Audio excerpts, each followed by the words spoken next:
ಅಫಜಲ್ಪುರ ತಾಲೂಕಿನ ಕುಬೇರ ಕರಜಗಿಯ ಗ್ರಾಮದಲ್ಲಿ ಪವಾಡ ಪುರುಷ ಸದ್ಗುರು ಯಲ್ಲಾಲಿಂಗ ಮಹಾರಾಜರ ಬೃಹನ್ಮಠದಲ್ಲಿ ಸಿದ್ದರಾಮೇಶ್ವರ ಶ್ರೀಗಳ ದಿವ್ಯ ಪ್ರಕಾಶದಲ್ಲಿ ಡಾಕ್ಟರ್ ಮುರುಘರಾಜೇಂದ್ರ ಮಹಾಸ್ವಾಮಿಗಳ ದಿವ್ಯ ಸಾನ್ನಿಧ್ಯದಲ್ಲಿ ಇದೇ ತಿಂಗಳು ಮಾರ್ಚ್ 17ರಿಂದ ಜಾತ್ರೆ ಪ್ರಾರಂಭವಾಗಲಿದೆ ಎಂದು ಗ್ರಾಮದ ಮುಖಂಡರು ತಿಳಿಸಿದ್ದಾರೆ. ಇನ್ನು ಇದೇ ಸಂದರ್ಭದಲ್ಲಿ ಗ್ರಾಮದ ಮುಖಂಡರಾದ ರಾಜ್ಕುಮಾರ್ ಜಿಡ್ಗಿ, ಕಾಶಿನಾಥ್ ಹಳಗೋದಿ, ಚಂದ್ರಕಾಂತ್ ಉಪ್ಪಿನ್, ಭೀಮಾ ನಾಯ್ಕೋಡಿ, ಬಸವರಾಜ್ ಹುಡ್ಗಿ, ಗೆನಬಾ ಪೂಜಾರಿ, ಸಿದ್ದು ಸುಲ್ತಾನ್ಪುರ್, ಅಶೋಕ್ ಫರೀಟ್, ಶಿವಣ್ಣ ಬಿರಾದರ್, ನಿಂಗಣ್ಣ ಪೂಜಾರಿ, ಲಕ್ಷ್ಮಣ್ ಕರಂಡೆ, ಬಾಬು ಫರೀಟ, ಸಂತೋಷ್ ವಾಡಿ ಸೇರಿದಂತೆ ಮುಂತಾದವರು ಉಪಸ್ಥಿತರಿದ್ದರು.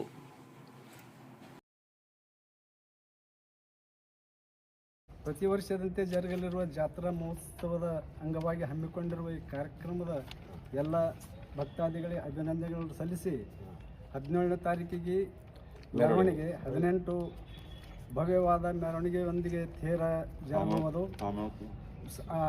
18ನೇ ತಾರೀಕಿಗೆ ಸುಮಾರು ಸಾಮೂಹಿಕ ವಿವಾಹವನ್ನು ಜರುಗುವು ಮತ್ತು 19ನೇ ತಾರೀಕಿಗೆ ಜಂಗಿಗೆ ಪೈಲ್ವಾನರುಗಳಿಂದ ಕುಸ್ತಿ ಜರುಗುವುದು. ಇದೇ ಪ್ರಕಾರ ತಾವೆಲ್ಲರೂ ಈ ಜಾತ್ರೆ ಆಹ್ವಾನಿಸಬೇಕಾಗಿ ಪ್ರಥಮವಾಗಿ ಯಲ್ಲಲಿಂಗೇಶ್ವರ ಪಾದಕ್ಕೆ ಸ್ಮರಿಸುತ್ತಾ ಸಾಮೂಹಿಕ ಲಗ್ನವನ್ನು 11 ವರ್ಷದ ತನಕ ಸತತವಾಗಿ ನಡೆದುಕೊಂಡು ಬಂದಿದೆ. ಮುರುಘರಾಜೇಂದ್ರ ಹಸ್ತಾಂತರದಿಂದ ಸಾಕಾಗಿ ಸತತವಾಗಿ 11 ವರ್ಷ ನಡೆದಿದೆ. ಈಗಾಗಲೇ ಈ ಸದ್ದನು ನಡೆದಿದೆ. ಈಗ ಇನ್ನೂ ಆದರೂ ಇನ್ನು 12-12ನೇ ತಾರೀಕಿನ ತನಕ ಸಾಮೂಹಿಕ ಲಗ್ನವನ್ನು ಭರಿಸುವುದು ಪ್ರಾರಂಭವಿದೆ.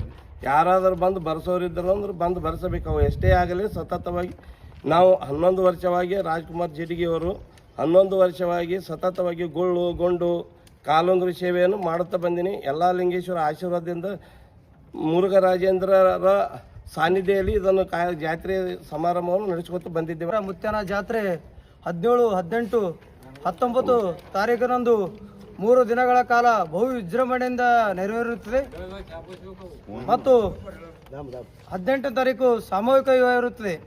ಆ 18ನೇ ತಾರೀಕು ಸಾಮೂಹಿಕ ಇರುತ್ತದೆ.